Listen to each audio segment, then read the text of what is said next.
Hello friends, welcome to our YouTube channel fun tax, जहां पर आपको मिलते हैं GST, income tax and ROC से जुड़े हुए सारे लेटेस्ट अपडेट्स। सो आज हम बात करने वाले हैं एक जीएसटी अपडेट रूल 596 के बारे में। So let's get started. तो दोस्तों, आपकी स्क्रीन पे एक आर्टिकल दिख रहा होगा रूल 596 का, implementation of rule 596 as amended on GST portal. इसको हम कैसे रीड करेंगे? पहले मैं आपको रीडिंग करूंगा, कराऊंगा, साथ ही साथ एनालिसिस बताऊंगा और फिर एक छोटा सा इलस्ट्रेशन बताऊंगा, ताकि आपको बेटर समझ में आ जाए। तो क्या कहता है रूल 596? पढ़ते हैं। As per notification number 35/2021, Central Text dated 24 September 2021, Clause A of Sub Rule 6 of Rule 59 of CGST Rule 2017 was amended. तो सबसे पहले ये रूल 596 कहता क्या चीज है? दोस्तों, ये बात करता है रिस्ट्रिक्शन के बारे में। किस चीज के बारे में बात करता है ये? Restriction on filing of GST return. Return कौन सी? R1। ठीक है, इसके बाद आगे कंटिन्यू करते हैं हम पढ़ते हुए। By the way of this amendment कौन सी अमेंडमेंट? जो नोटिफिकेशन नंबर 35/2021 के अंदर बताई गई है। नोटिफिकेशन नंबर 35/2021 के अंदर बहुत सारी अमेंडमेंट बताई है, उनमें से एक अमेंडमेंट है रूल 596 की। तो for the words for preceding 2 month, the word for the preceding month were substituted with effect from 1st January 2022। मतलब कि 1st Jan से जहां पर 2 महीने लिखे थे रूल 596 के अंदर, वहां पे अब सिर्फ एक महीना प्रिसीडिंग मंथ से सब्स्टिट्यूट कर दिया गया है। मतलब कि रूल 596 पहले क्या बोलता था? पहले बोलता था कि R1 आप पिछले 2 महीने की 3B अगर आपने फाइल नहीं की तो हम आपकी R1 डिसेबल करेंगे। बट अब इन्होंने अमेंड करके क्या कर दिया है कि अगर आपने पिछली ही 3B फाइल नहीं की तो हम आपकी R1 डिसेबल कर देंगे। This means that from 1st January 2022 onward, if monthly filer has not filed GST 3B for the preceding month, then such taxpayer will not be allowed to file the GST R1 for the subsequent month till the 3B for the preceding month is filed. Hope दोस्तों कि आपको ये portion इतना समझ में आ गया होगा।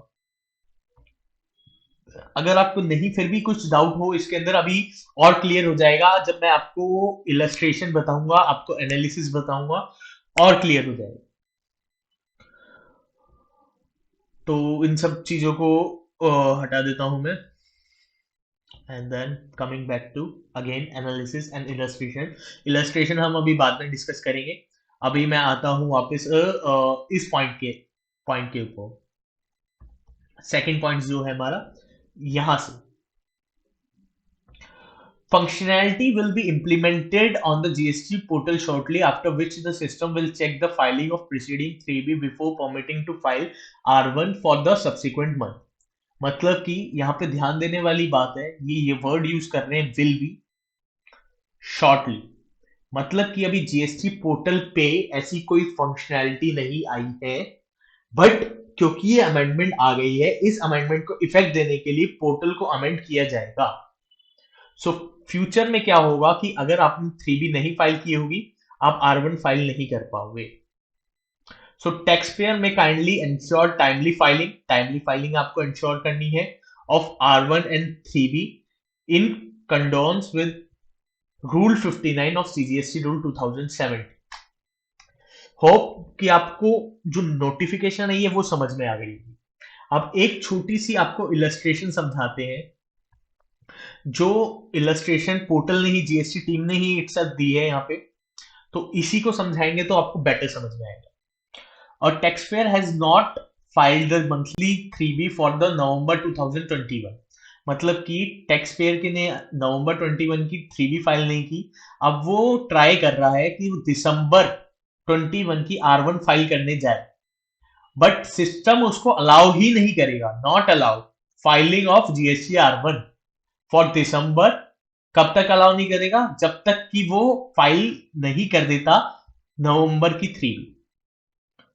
तो फ्रेंड्स आप सोच रहे होंगे कि मतलब कि ये ऐसा लाया ही क्यों गया है कि भाई मतलब हम तो रिटर्न फाइल करते ही हैं, हम 3B भी फाइल करते हैं, R1 भी फाइल करते हैं, वो सब ठीक है।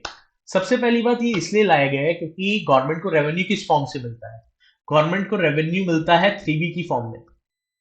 R1 से गवर्नमेंट को ठीक है ये पता चल जाता है कि किस इनवॉइस के केस में कितना वो किया है, बट रेवेन्यू कहां से मिलता है? 3B। अब 3B की में रेवेन्यू मिलता है तो गवर्नमेंट मतलब कि क्या करे यार, मतलब कि पैसा तो चाहिए। अब कई ऐसा होता था कि 3B को फाइल ही नहीं करते थे। फाइल क्यों नहीं करते थे? कि यार मतलब मेरी लेट फी लग गई, अब मैं इंतजार करूंगा 6-6 महीने। लेट फी मतलब फाइल ही नहीं करते थे कि लेट फी हो जाएगी, गवर्नमेंट रिलैक्सेशन देगी कि आप बिना लेट फी के फाइल कर दो, मैं तब फाइल करूंगा। कुछ लोग ऐसे भी होते थे। कुछ लोग मतलब कि बोलते थे यार पहले R1 कर देते हैं, छोड़ना 3B करते रहेंगे। उससे क्या हो रहा था, गवर्नमेंट को ना रेवेन्यू लॉस हो रहा था, रेवेन्यू लॉस हो रहा था गवर्नमेंट को। सो उससे बचने के लिए ये सेक्शन लाया गया है, और इस सेक्शन को गवर्नमेंट मतलब कि पहले 2 महीने था तो गवर्नमेंट ने सोचा कि यार अब 2 महीने भी क्या करना, इसको एक ही महीना कर देते हैं तो कंप्लाइंस सही ही रहेंगे। सो ये एजेंडा था। होपफुली आपको वीडियो अच्छी लगी होगी। ये मेरी फर्स्ट वीडियो है, एंड मतलब कि फ्यूचर में मैं बेटर कोशिश करूंगा कि आपको और बेटर समझाने की और बेटर तरीके से समझाने की, and better presentation and all. So please like, subscribe and comment. आप कुछ भी पूछ सकते हैं। आप मेरी मेल आईडी teamfuntex@gmail.com पे सवाल भी पूछ सकते हैं रिप्लाई करके। अगर कोई चीज आपको क्वेरी है, कुछ नहीं समझ में आता है, सो आप इसमें पूछ सकते हैं। So thanks a lot, thank you for watching and do subscribe the channel.